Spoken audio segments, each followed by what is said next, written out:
Welcome to another Cash and Sport podcast.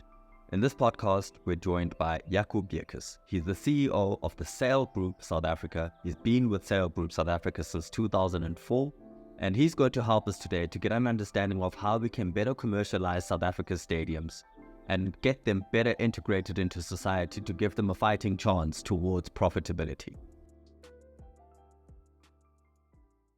Let's get straight into it. You as the CEO of Sail, and you've been the CEO of Sail for quite a while. I looked through your website and you describe yourself as the company, you describe yourself as a gateway to exclusive sponsorship and rights management in the sports industry. That says quite a bit, in our limited English. What does that actually mean for the average viewer of this podcast? Yeah, I think it can be a bit confusing, but it's also very simple. And we are first and foremost very fortunate with an amazing value chain in the sense that we really operate in the sports commercialization and sports project management field, which allows us to get access to quite a large number of corporate clients. And then on the other hand, we've got 25 years of experience being in the commercialization of sports, starting off in sports equities and moving into the commercialization aspect of it. And so our value chain sort of has got two main areas. It's access to commercial opportunities, but it's also access to entertainment. And we really believe that in terms of those two groups of stakeholders and the platforms that we manage, it's an amazing gateway to really get brands to connect to their consumers, channeling through these platforms, but also through the rights holders that we thankfully represent. Right. So there's a lot there, and having seen your business, there's a lot that you do. So let's take a practical example, right? How would you approach a specialist event or project? If someone came to Sail and they said, we need your services in terms of commercializing our property. What does that practically look like? Does it look like LED billboards? Does it look like naming rights agreements? What does that practically look like? What services do you practically offer to? So we've got two main categories of services, and as I said, the one is commercialization, or a real simple word is sales, and then we've got a large amount of our businesses in project management, entertainment platforms, and exposure to networking. So again, our service offerings ranges from, in no particular order, from corporate hospitality, which we are fortunate enough to have lots of access to, in a variety of sporting codes and entertainment platforms, where we really can link a platform to a sponsor to say, listen, give a platform where you have time to meet your clients and expose your brand in different ways.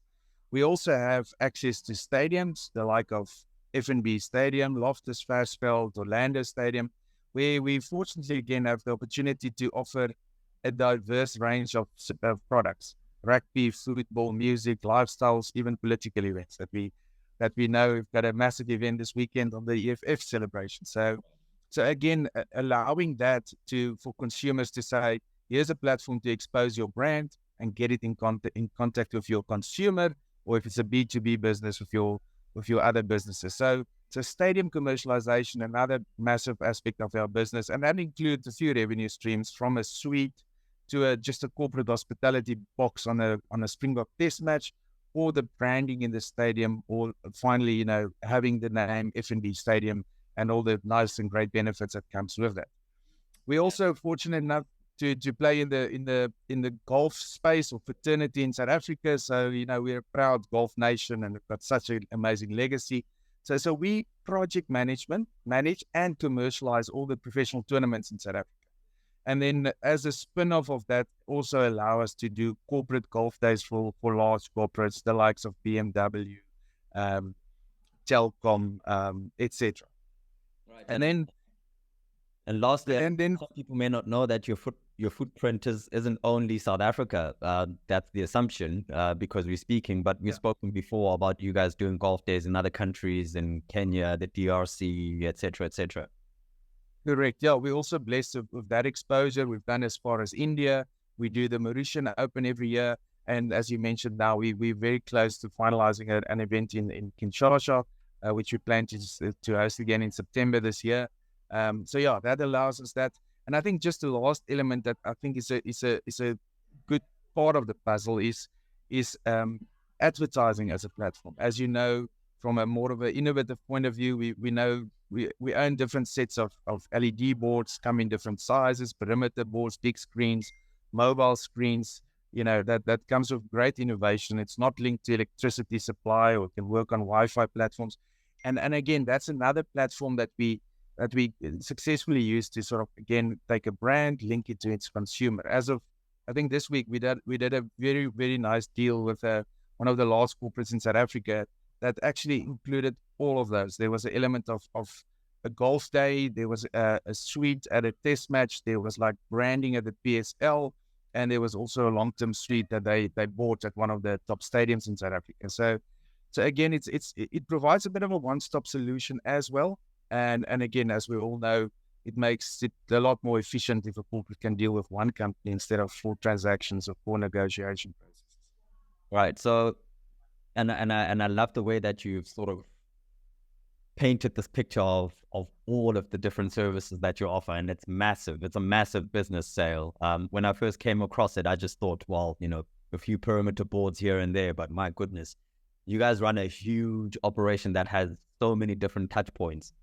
And I think it allows you to have a sort of panoramic view of the general, commercialization of facilities and sports events in this country. You've been in this industry for a very, very long time. I'm going to ask you a general question.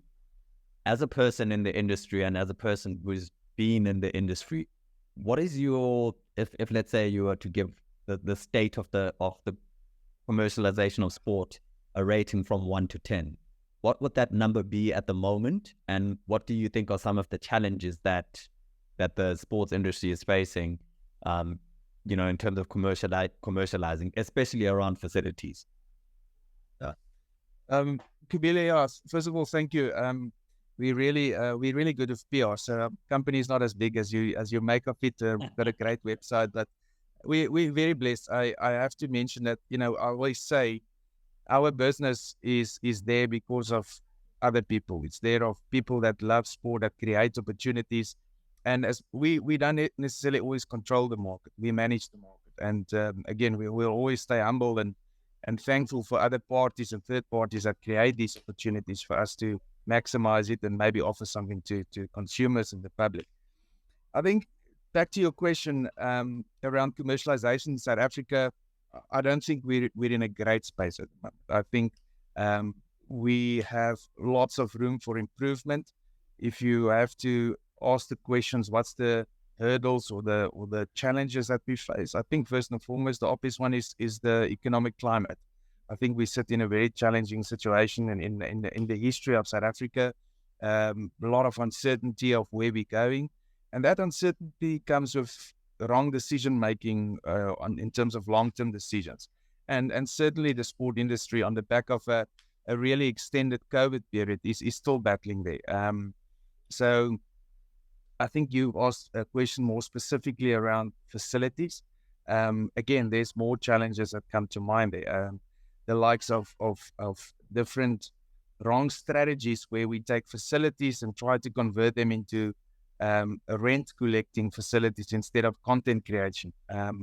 I believe we miss the plot there every time, where we don't sit down and find the either the resources or the funding to create more events and have content, and that content will allow us to really maximize the commercialization aspect of it. I know it sounds very easy. It's not as simple as that. You need money to make the world go round. But I think in this is the opportunity. How do we create more content to commercialize it and create value propositions for corporate South Africa and government to feel that it becomes a worthwhile investment? I think in addition to that, the concept of less is more is unfortunately true. I think in a South African sports environment, we're going to have to stop talking about difficult decisions in creating less facilities, more multi-purpose facilities that we really can commercialize. And once we make good success stories and case studies of those, then the next step is to go and build more. Understandably, we had the World Cup here, and we were forced to build so many stadiums. But I think there's opportunities to repurpose them, make better decisions, and also look at the day-to-day management of those. The numbers will tell the story of the problem areas and the well-managed ones, and it sits in the numbers. And I think some difficult decisions will need to be made by different stakeholders and to make it more effective. There's some work that we did very recently around stadiums, specifically the World Cup facilities that were built, and well, Loftus was essentially renovated. It wasn't rebuilt, but essentially all of those stadiums. Of all of those stadiums, one of them is profitable, and part of a lot of the issues is around the fact that a lot of them don't have, they don't have naming rights agreements, they don't have anchor tenants. Their volume of major corporate events is quite low. So I forget the term that you guys would use in the industry in terms of the consistent use of the facility. I forget the term, but that's also not high enough. Maybe a team would have 1 or 2 football matches in a month, but throughout the rest of the week, there's nothing going on in the stadium, so they're not making money. But then again, there were a lot of people that came back to us and said, well, these stadiums aren't meant to be making money. They're supposed to be enjoyed by the community, et cetera, but they're not a fabric of the community.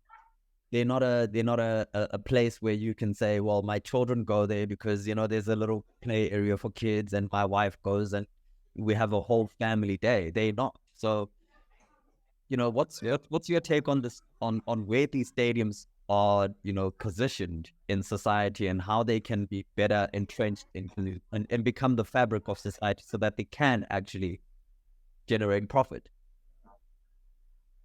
It's a very good question, and again, the answer is probably not always popular for all stakeholders.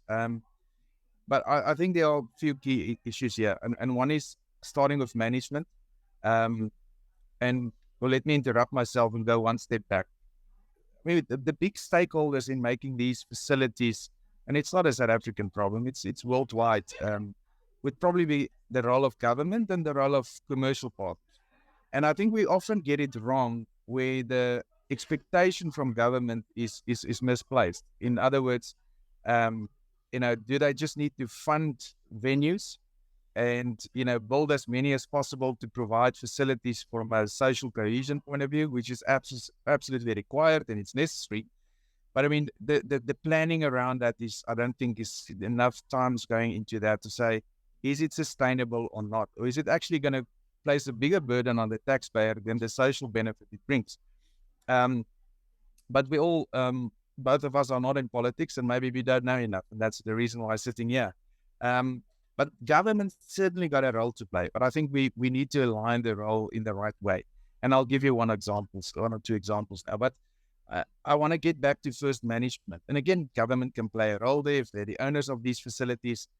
How do they sort of get back to their core business versus outsourcing it? And again, without me knowing all these numbers, and I'm sure there's a bit of smoke and mirrors involved in some of the numbers we sometimes see, it will tell a story. Where's the correct management and what is the commercial outcome and financial results of those facilities? So that's certainly one aspect that I can, whoever's listening, say, please consider that and make sure we make responsible decisions there. Then the secondly is how do we commercialize this? If we have good management and we need to commercialize, what models do we employ? Do we go for a rent collector versus a creation of content point of view to make sure there's enough, if I can use the hospitality term, occupancy at the stadium, because that's what a sponsor would like to know, and that's why people come there, and that's what gives it something to talk about a facility. And again, you can look at the role government can potentially play with that. I know one of the aspects you would like to discuss is, when does it really become we just reliant on government to bring events here? When does it become really valuable, a valuable proposition for government again? And I think creation of events, either from a national or international point of view, is beneficial to government. So how do we look at opportunities for us to create and bring events to a stadium, but don't necessarily require the government to put money into that, but find ways that we can government can benefit from it. How do we do that? Giving them exposure on the field in terms of branding and tourism and all of those opportunities. Or if we have created less facilities and the tax burden is lower, find intelligent ways where government can or contribute through either electricity supply, which is a huge problem in South Africa, or tax benefits to these stadiums to say, this discount we're providing will allow you to create events and pay R1 million to bring an international artist here. And by the way, there's a nice banner on the field that says "Come to Mpumalanga" as an example that there's certainly benefits in. And we can have a long discussion about this year's incident around the football team in Europe. I still believe in a different space and a different time period.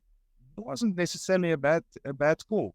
But again, the softer issues around the timing and the money available, certainly that created confusion and a lot of animosity. But those kind of structures, I think, with big discussions, can make these facilities more feasible. And then how do we allure corporates to this? By creating content that's not necessarily always international events, but something that will create value for people to come to the stadium.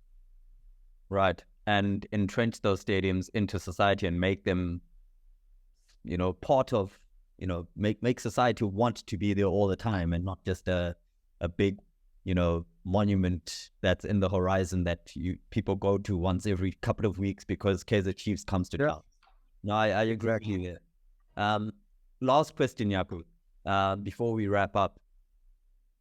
You've been in this industry for a long time. And I'm sure you see all of these different commercialization elements that they're trying to do in Europe and the West and so on and so on. If you were to look at this industry 5 years from now, where you are right now and where we are maybe 5-10 years from now, what are some of the commercialization strategies that you think we should start looking at already right now? What does commercialization of facilities look like, knowing the fact that people are staying at home, they may not necessarily have a great experience in a facility because they have to go there, etc., etc. What are some of the ways that facilities can get more active and become that pillar of society that we just spoke about?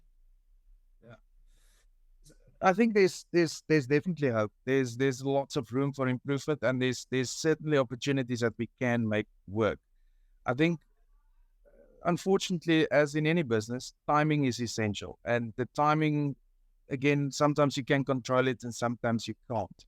But I think if we can get a few building blocks correct and say, do we really understand the role government can play? And I'm now specifically referring to these entities that's owned by them, and a different model of where they can contribute and assist by bringing content to South Africa. Because there's no doubt the rest of the world love to come here. We've got a track record of exceptional events that we hosted on a world-class level. That box we will always be able to tick. But we need money and we need some sort of momentum to get people to say, here's an opportunity, let's build on that. The other building block sits in innovation. It sits in how do we convert these smaller list of stadiums to start becoming more energy efficient. Look at the impact of sustainability, and by implementing that, even not in the long term, in the short medium term, we'll start to unlock funds to maybe be allocated to a lot of these aspects. We're not here today to talk about maintenance, but certainly that's another problem we're going to run into if we're not prudent and responsible around that. But I think on the commercialization, the principles and the knowledge that we have in South Africa, we don't have to step back from any models in Europe or in the US.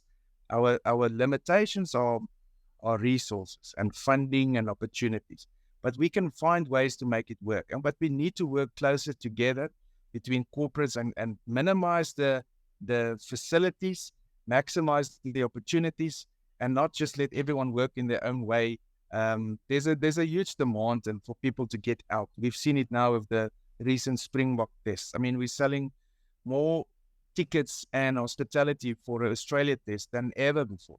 So that tells a story. Yes, it's on the back of great performance on the box, but it's not only that. The market is there, and the fact that our diversity in the country is moving to different sporting codes as well. That will create demand as well. We just need to make sure when we supply that we do it in an efficient, innovative way by talking to all stakeholders and considering everyone. You know, there's something that you said that I'm going to challenge you on a little bit. Sustainability. In Africa, we already struggle with basic things: electricity, water. Should we concern ourselves with some of these sort of lofty, almost United Nations sustainability goal type of stuff, or should we just stick to basics and just get the basics right first, and then 10 years from now we can start talking about, oh, we want solar roofs on every stadium because it must be carbon neutral and blah blah blah blah blah. Because the fact of the matter is, we don't even have that in most households. It's not a basic thing. So what are we doing talking about? And this isn't, it's to say, well, perhaps maybe we should be looking at saying, government, can you support us on making sure that the lights stay on for the duration of an event? We can talk about things like that later on when we're at a point where we can afford to talk about sustainability. What do you think about that? That's a very good question. And first and foremost, let's not be naive. On the one side, and I think you know what I mean there. But let's not be irresponsible. So if we as South Africans and Africans can find a balance between responsibility first, and there's a list of 17 objectives from the United Nations, we're not going to deal with that. But there's a few realities that we know we are faced, and more so than other people: energy supply, water problems, and maybe even the fact that there's so many vehicles on our roads, etc., etc. So those 3 out of 17, I think we can focus on, and not just only from a responsibility point of view, but really to start to save money in the medium term. It doesn't need to be like 10 years. But energy solutions, I think you'll agree, if we're not going to take that from both a sustainability and a saving point of view, putting LED lights in a stadium, and in the same way you save money, you can enhance the experience to an unbelievable level. It's exceptional what you can do with that. And I'm not going to go into the detail now, but there's one solution: water. We use so much water across events in South Africa. So how do we make it responsible decisions around that, but also save money and bring in corporates who's got access to money now? We're fortunate in South Africa that there's a tax on us that a lot of other countries don't have. And it talks about sustainability, and we've got BEE codes that really talks to the S in the social part of it. And that money will need to be spent. So how do we channel that money into sport for the right reasons to put more money into the sustainability of our facilities and our sport? So it's not too difficult, but you need to be clever in terms of how you box it. But I always say to people, let's start with something like recycling. In a European concept, it's like goes without saying. If we can still just get people to start, listen, there are 2 dustbins there, but it's easy to do it. And then we understand and we believe and we take responsibility for it to say, start there, take 2, 3, or 4 ideas, and we get that in place. And we've got a responsibility also to educate people, our own people in this industry, to say, it's not only just the mines and the banks, we also need to start working on it. But I'm not naive about what we do in London versus what we do there. We need to be realistic about that as well. No, I absolutely agree with you. And I think your points around how sustainability doesn't have to be this huge, lofty ambition thing. It can still work in the current context of what we're talking about. And at the end of the day, sustainability is key for all of these facilities because, at the end of the day, we don't want these huge white elephants that we now need to destroy and look at what's, for an example, Moses Mabhida had to go through some maintenance of the arches and so on because maintenance was a problem. So they have to be sustainable long term. They have a shelf life. Yes, we understand that, but taxpayers ultimately pay for these things. And so sustainability also doesn't have to do with carbon or natural issues. It has to do with the fact that I don't want to have to pay for a stadium that was built for 2010. So at the end of the day, I completely agree with you. It's a difficult balancing act that we have to meet, and hopefully some of the right decisions will be made towards getting us there. Yeah, but we're extremely fortunate to be able to be in this industry. There's lots of opportunities, and I think if we're responsible and prudent and have a long-term view, we will be here for many years to come and enjoy it and be able to give our consumers and public some great entertainment. And we'll be sailing into the wind with sale and all of your amazing packages and offerings that you have for the sports industry. Jaco Beukes, CEO of Sale, a good friend. Thank you so much for coming on, and we appreciate your insights. Thank you so much for all the work that you continue to do. Thank you. I really appreciate the opportunity. All the best.